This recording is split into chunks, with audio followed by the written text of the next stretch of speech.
سلامونه او احترامات. ملګرو، یو ورځ مونږه په د کرن خان په ځای کې ناستو. زمونږ ډېر خوږ ملګری نوید یوسفزی صاحب و، د پښتون میوزیک یا موسیقۍ لوی نوم احمد ګل استاد و، داسې نور ملګري هم وو. ما په خیال ساجد ټکر صاحب هم. نو خبرې کېدلې د پښتون هنر او د پښتو د موسیقۍ او بیا په خصوصي توګه چې کله د پښتانه هنرمندان د ډېر عمر شي وروستو بیا د هغوی ژوند ډېر ګران شي. موږ په اخبار کې اکثر بیا دا یو خبر ډېر زیات ګورو چې فلانے هنرمند قسمپور سی کی حالت میں زندگی گزار رہے ہیں. نو کرن خان چونکې زموږ مشر هم دی، ملګری هم دی، هغه یو خبره وکړله چې زه خاص کر نوید صاحب ته اشاره وکړله چې زه خپلو ملګرو ته دا وایم چې که په ما باندې بد حالات یا بدې ورځې راغللې، زما باره کې به کم سے کم داسې ریپورټینګ، داسې خبرونه چې د هغې نه د همدردۍ او د بېوسۍ اوازونه راځي یا د بېوسۍ خبرې ترې یا بوی ترې راځي، نو دا به کله هم نه کوي. زه کله هم چاله دا اجازت نه ورکوم چې زما باره کې دي خلکو ته داسې خبرونه ورکړي. دا یو ډېره لویه خبره ده او زما په خیال دی کې د هغه ملګرو دپاره څوک چې اکثر خاص کر زه د هنر په حواله، د هنرمندانو په حواله خبره کوم چې هغوی اکثر داسې سټیج ته ورسي چې د هغوی اواز بیا هغه شانتې نه یا د هنر هغه معیار یې هغه پاتې نه شي، نو بیا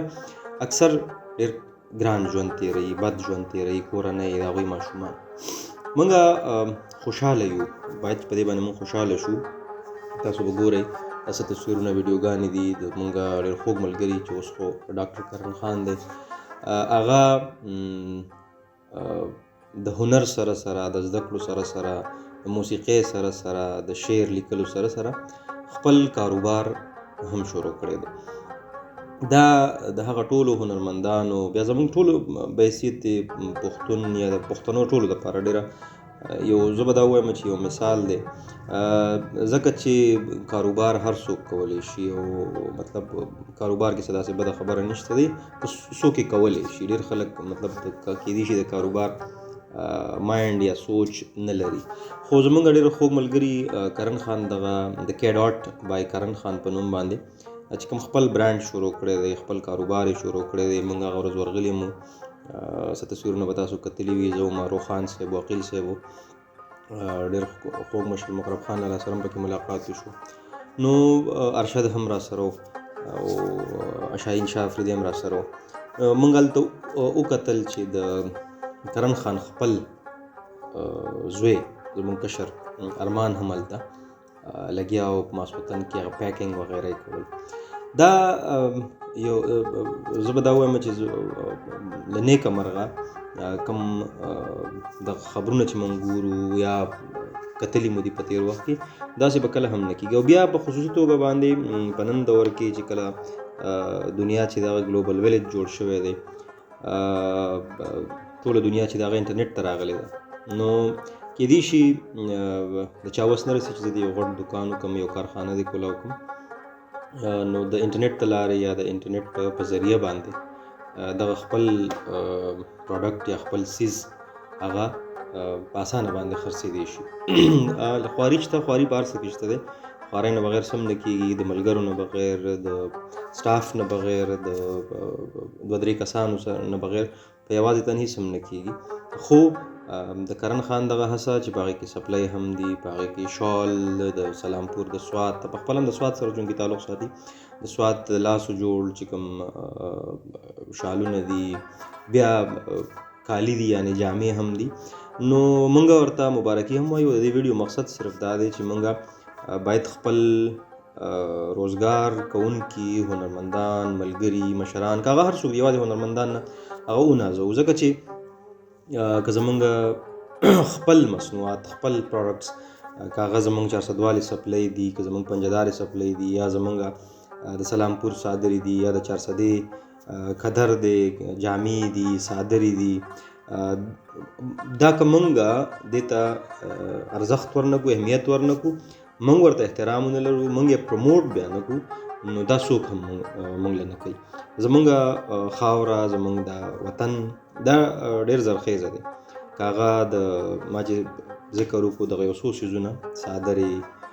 څپلۍ، ګوړې یعنې ګني یا ګوړې، ماربل، ورسره بیا نور ډېر څیزونه داسې دي، معدنیات دي، زمرد دي، نیپرایټ دی، کرومایټ، کاڼي دي، مطلب لالونه دي، دغه ټول هر څه. خو دا به دنیا ته څنګه رسو، دا به نړۍ ته څنګه رسو، نو د هغې دپاره اسانه لار چې ده زموږ سره هغه انټرنیټ دی، هغه ډېر په اسانه باندې نړۍ ته رسېدی شي. خو لږه خواري به غواړي. نو مونږ به دا هم خواست کوو زمونږ د ټولو ملګرو په دنیا کې چې څوک هم سپلۍ اخیستل غواړي په ټوله دنیا کې، مطلب ما چې کرن خان وکتو هغه مې واورېدو، نو هغه وایي چې زه ټولې دنیا ته دغه څیزونه لیږلی شم، یعنی ډیلیوري کېدی شي، که هغه پاکستان دی، که افغانستان دی، که امریکا ده، که برطانیا ده، یا دوبۍ ده، ابودابي ده، دوبۍ ده، سعودي دی، هر ځای چې دی، امارات دي، نو هغه رسولی شي. نو زما د ویډیو مقصد صرف دا دی چې باید راځئ چې خپل انډیجنس یا مقامي چې کوم صنعتونه دي چې هغه ونازو، هغوی له احترام ورته ورکړو، استعمال یې هم کړو، او د هغوی ملاتړ او ډاډ جوړ شو. همداسې دا یوه لار ده چې مونږ خپل خلک، د دې خاورې خلک، د دې خاورې بچي، هغوی نه یوازې کامیابولی شو بلکې هغوی ته د هغوی ډاډ هم جوړېدی شو، د هغوی ملاتړ هم جوړېدی شو. زما هیله ده چې زمونږ څومره خاص کر چونکې د اختر ورځې شپې دي، نو که څوک دا ډاکټر کرن خان هغه خو هسې هم کوي، خو د دې سره سره چې نور هم زمونږ څومره مقامي مصنوعات دي نو چې هغه واخلو، په ځای د دې چې مونږ د نورو خلکو